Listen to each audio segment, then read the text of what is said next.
अस्सलाम वालेकुम एवरीवन, कैसे हैं आप सब। आई होप आप लोग सब बहुत अच्छे होंगे, मज़े में होंगे। तो आज की जो वीडियो है वो एक स्टूडेंट जो है वो डॉक्टर इसरार अहमद साहब से पूछता है कि उनको जो है वो कुरान पढ़ना है, बट वो ना समझ नहीं पा रहे कि कैसे पढ़े। वो जो है वो कुरान शरीफ पढ़ तो रहे लेकिन उनको कुछ उसके अंदर समझ नहीं आ रहा है। तो यही वीडियो है और बहुत ही अच्छी वीडियो है। जो लोग बिगिनर्स है, जिनको कुरान शरीफ पढ़ना है लेकिन उनको समझ नहीं आ रहा है कैसे स्टार्ट करें, या फिर उन्हें पढ़ने नहीं आ रहा है, तो वो कैसे कर सकते हैं। एक वो मेरा ओपिनियन मैं आपको दूंगी, लेकिन वीडियो के एंड में दूंगी कि अगर आपको कुरान शरीफ या फिर अरबी पढ़ने नहीं आती है तो आप कैसे पढ़ सकते हैं या फिर कैसे उसको समझ सकते हैं। बाकी स्टार्ट करते हैं वीडियो को। उससे पहले अगर आपने चैनल को सब्सक्राइब नहीं किया तो जल्दी से सब्सक्राइब कर लीजिए, बेल आइकन को प्रेस कीजिए ताकि आपको नोटिफिकेशन मिलते रहे। मेरा नाम सर शाहिद है और मैं एक स्टूडेंट हूँ, कंप्यूटर का भी और अकाउंट्स का भी। मैं हाल ही में यूँ समझिए कि कुरान पाक की तरफ रुजू किया मैंने और उसको समझने की कोशिश कर रहा हूँ। लेकिन एक अजीब सी बात ये आ रही है कि इतना ज़्यादा मैटर मौजूद है कुरान पाक को समझने के लिए भी कि उसके कोई बुनियादी असूल समझ में नहीं आ रहे हैं कि अंडरस्टैंडिंग उसको कैसे करनी चाहिए, स्टेप वाइज किस तरह उसको समझना चाहिए। आया कि नाजरा उसको करना चाहिए, अहादीस से उसको समझना चाहिए या कैसे।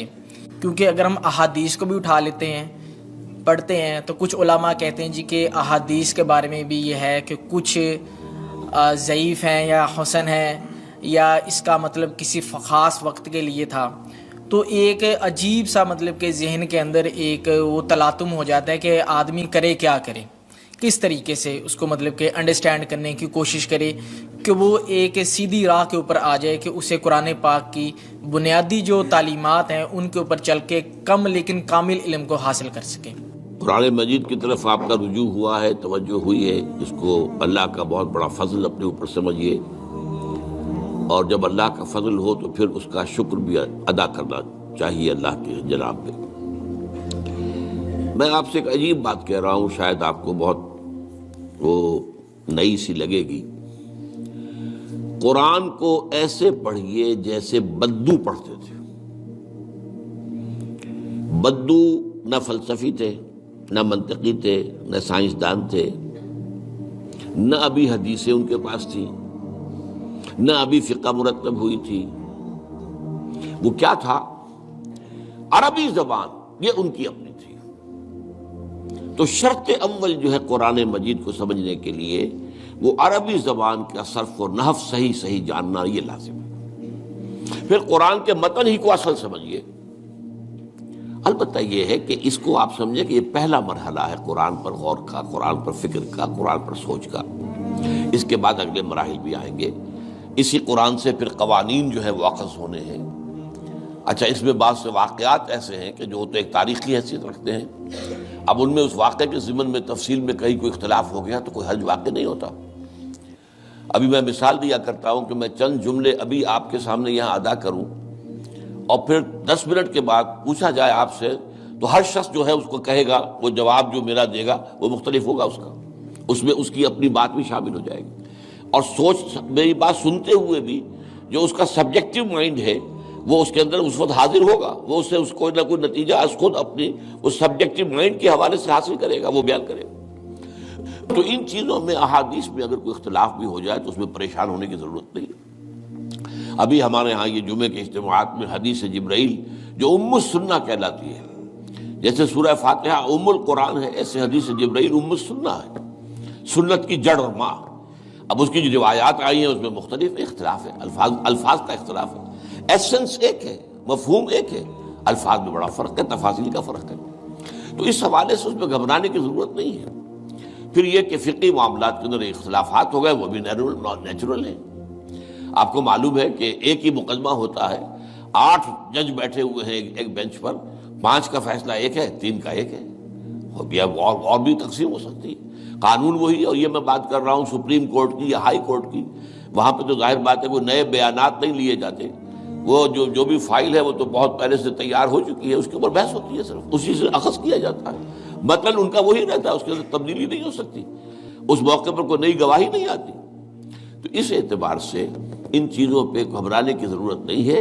البتہ آپ آغاز جس طریقے سے کریں وہ میں نے آپ کو بتا دیا ہے. اس میں یہ کہ آپ اصل میں ان تمام جو چیزیں ہیں اضافی، ان سے ذرا صرف نظر کرتے ہوئے عارضی طور پر پہلے قرآن کو ایسے پڑھیے جیسے بدو پڑھتا تھا. اور وہی بات تھی کہ بدو پھر جس طریقے سے موٹیویٹ ہوا ہے، بدو سے مراد میں صحابہ کو عام طور پر لفظ دے رہا ہوں، یہ ان کی اس کے لیے وہ نہ سمجھیے کوئی توہین کی بات ہے. مطلب یہ کہ میں اس بارے میں کہہ رہا ہوں کہ وہ لوگ فلسفی نہیں تھے، کوئی پڑھے لکھے لوگ نہیں تھے، بلکہ امت کا نام ہی ہے یہ جو ہے امیین، ان پڑھ لوگ، ان پڑھ، ان لیٹرڈ ون. حضور کی شان بھی یہی ہے، امی ہے.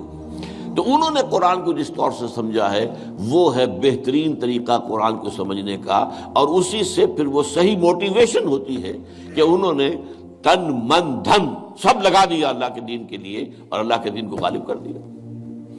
بحثوں میں پڑھ کر اور وہ جو باریکیوں میں پڑھ کر اور بال کی کھال اتار کر اور منطقی طور پر تجزیہ کر کے اور فلاں احادیث کے تقابل کے اس میں پڑھ کر علم کا تو اضافہ ہوگا، لیکن وہ انسپریشن اور موٹیویشن جو ہے وہ اس کے اندر نہیں رہے گی. تو آپ نے ویڈیو میں تو دیکھ لیا کہ قرآن شریف کو فرسٹ پریفرنس دینا چاہیے، کیونکہ اس میں جو ہے وہ تو آسمانوں سے اترا ہوا ہے، وہ لکھاوٹ ہے اس کے اندر. اور خیر، میں جو آپ کو میرا طریقہ بتانے والی تھی کہ اگر کسی کو عربی پڑھنے نہیں آتی ہے، موسٹلی ہر مسلمان تو بچپن سے ہی عربی پڑھتا ہے تو اس کو تو آتی ہے، لیکن کچھ ایسے لوگ ہوتے ہیں جن کو نہیں آتی ہے عربی. تو ایک سمپل طریقہ میں آپ کو بتانے والی ہوں کہ اس پہلے زمانے میں نا جو ویڈیوز یا پھر یوٹیوب وغیرہ نہیں ہوتا تھا، اب کیا ہے، اب ہمارے پاس سارا مٹیریل ہے.